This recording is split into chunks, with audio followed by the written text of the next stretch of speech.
So my ballerina hippo is basically inspired by two already very famous and iconic artworks. One of them is the little ballerina, 14-year-old, the only statue that Edgar Degas ever exhibited in his lifetime, exhibited at the National Gallery in Washington. One of probably the most famous sculpture of the Impressionist period. And the other one refers, of course, to the dancing hippos of Walt Disney's Fantasia. So I thought it could be funny to fuse those two already famous artworks, fine culture, popular culture, into one piece of like postmodern art, accessible to everyone from all ages.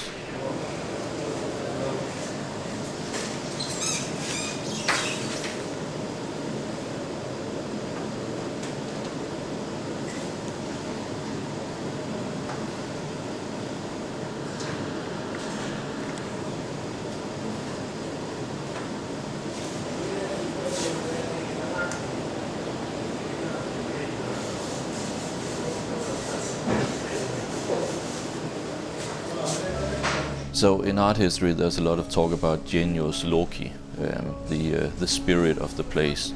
And I think they have found a fantastic space in New York for my very, very big hippo ballerina colossus, which is right next to the Lincoln Center or the Metropolitan Opera, which is basically the cultural musical center of America and the performing arts in the US.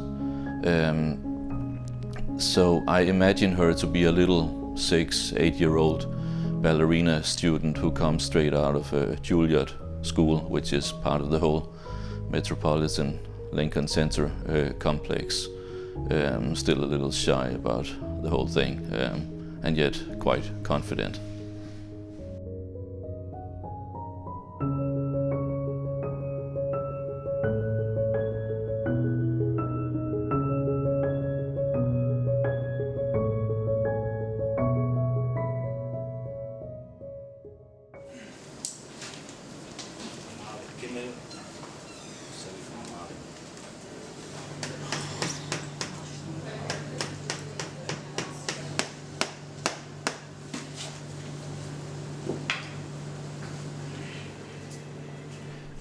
So the hippopotamus is actually a very fierce and dangerous animal. Allegedly it's the most dangerous mammal in Africa. It kills more people than almost any other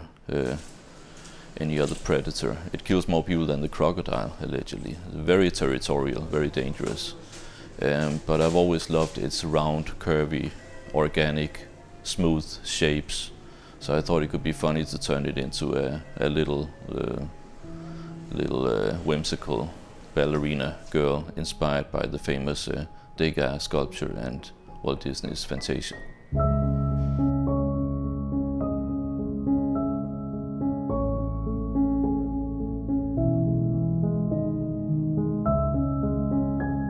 So I have spent a year here in Florence producing this big colossus, which is my first colossus ever.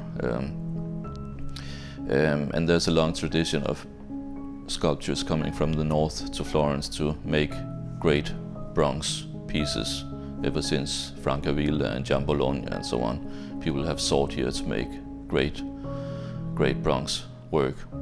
I'm very happy that the piece, which is so Florentine in nature, is going up on Dante Square, which is in front of the Metropolitan Opera. It somehow makes complete sense to link those two great cultural urban centers together in that way.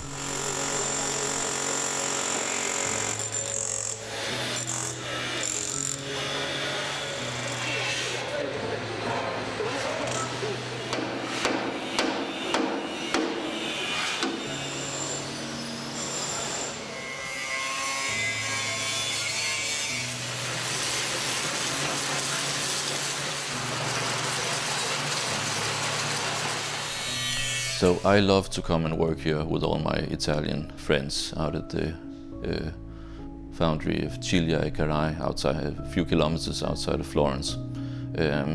Everyone there is specialized in some little, very, very specific aspect of bronze production. It's just really a treat to work with such incredibly talented people. sculptures from all over the world come to Tuscany to work with bronze or marble. It's the sculpture center of the planet for several millennia now.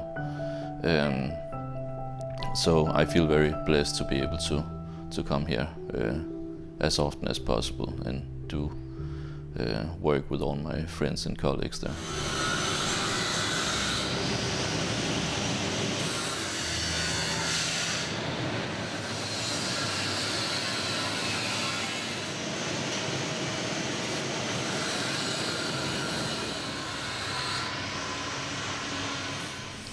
This whole project started when my New York gallery, Cavalier Galleries, made an application to the New York Park authorities for a great public space where I could put up my future great hippo colossus.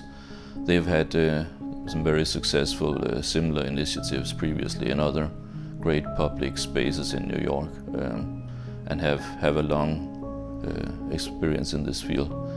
And we were very, very lucky, all of us, that